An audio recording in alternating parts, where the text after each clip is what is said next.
nice walking. Yeah, it's all flat, isn't it? Caroline Boulton is on the right, out walking with her partner, Wendy. Caroline has stage 4 breast cancer. That means the disease has spread to other parts of her body. It's all the more heartbreaking for Caroline and her family because had she received swift treatment, statistics suggest she could have expected a far better outcome. When I first found the lump, it was only a pea size. By the time I got to see the consultant, it was the size of a tangerine. Caroline believes that routine screening would have picked up her condition. I had my mammogram booked in for the end of March 2020, and obviously COVID lockdown happened and it got cancelled. I then had it rescheduled for November 2020. Again, the second lockdown happened, the mammogram got cancelled again.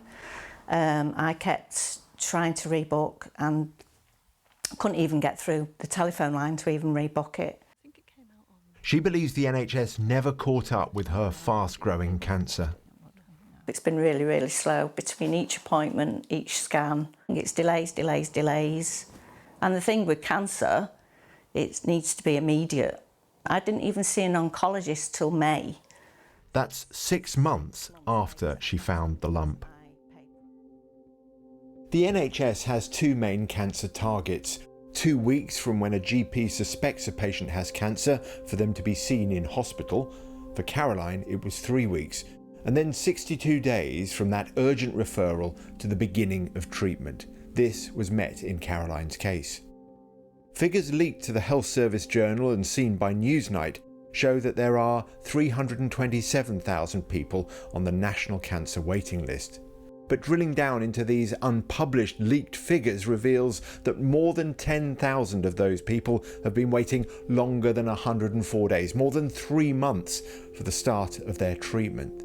This has doubled since last June. Pre-COVID, the NHS had a zero tolerance of such long delays. In my opinion, that's far too long, and no European country tolerates a 2-month delay knowing you have cancer to start treatment. In the States, you'd start suing people if you were made to wait 2 months routinely. So something's got to change there. There is a huge amount of regional variation in the leaked figures. Nationally, 3.1% of cancer patients are waiting longer than 104 days from urgent referral to start of treatment. But in Birmingham and Solihull, it's over 3 times that at 10.1%. In Bristol, North Somerset and South Gloucestershire, it's 7.7%. This is the worst cancer crisis of my lifetime. And as the figures are going to show, the waits for cancer treatment are the worst they've ever been, and they're getting worse. And there's no real way that we can catch up. And while all backlogs are really important, the cancer backlog is the most deadly, and it's the most time critical. International studies have shown that for every 4 weeks delay in treatment, there's on average a 10% reduction in survival. Cancer doesn't wait. We have to get on and address this crisis. This is an absolute disaster. The Department of Health and Social Care said its plan to tackle COVID backlogs and reduce cancer waiting times includes record investment. The NHS said because of its campaign and early diagnosis initiatives, record numbers were now being referred for suspected cancer by their GPs. But for Caroline, it's come too late. You're living with this cancer is spreading and you're waiting for results, and then you get to a result and then they're not doing anything more. You're stuck waiting for another scan and another result, and you're not getting any treatment or help. I shouldn't be now, stage 4, with given 2 years left to live. Yeah, we should come up here more because it's so quiet. Caroline, of course, is not alone in having COVID disrupting her healthcare. Prioritising healthcare involves a balance, and COVID is one thing, and there were deaths, excess deaths from COVID. They tended to be older people, but cancer heart disease are also important, and they were just being forgotten about in the sort of panic of COVID, the political panic of COVID. And did medical professionals, do you think, push back enough on it? We should have done more. Even now, we've not come out of COVID enough to prioritise things like cancer. This is the actual treatment unit itself. So what should we do now? The government responded in February, promising a new 10-year cancer plan. We need a new national war on cancer. This is a key weapon in any such war, a state-of-the-art radiotherapy machine. It can target a precise beam of radiation on a tumour as small as 0.5 millimetre across. According to those who run Britain's radiotherapy departments, not nearly enough NHS patients have access to treatment from machines like this.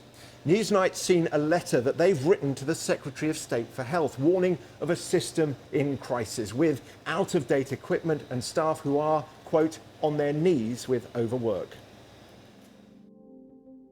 Alongside early diagnosis, the lack of access to fast, curative treatment like radiotherapy is one of the primary reasons the UK was at the bottom of the cancer survival league tables before the pandemic. The consequences of successive governments failing to harness and fund radiotherapy is devastating for patients. All we get is sound bites. It's not a problem. People can work hard and they'll catch up. We're not going to catch up. Sound bites won't do this. We need investment, and we need more workforce, and we need to give the workforce the tools they need and get rid of bureaucracy. And this is an absolute crisis. Not for February, she doesn't think she should be ready. For patients like Caroline, targets mean little now. Not finding out she had cancer early enough to make a difference, she says, has robbed her of her future. I trusted them at the beginning because, you know, it's not something you deal with, is it, cancer? So it's not something you're aware of, you don't have the knowledge, so you trust them. You trust that they know what they're doing. And how do you feel the NHS has performed for you? It's let me down, because I've now got stage 4 cancer that I shouldn't have.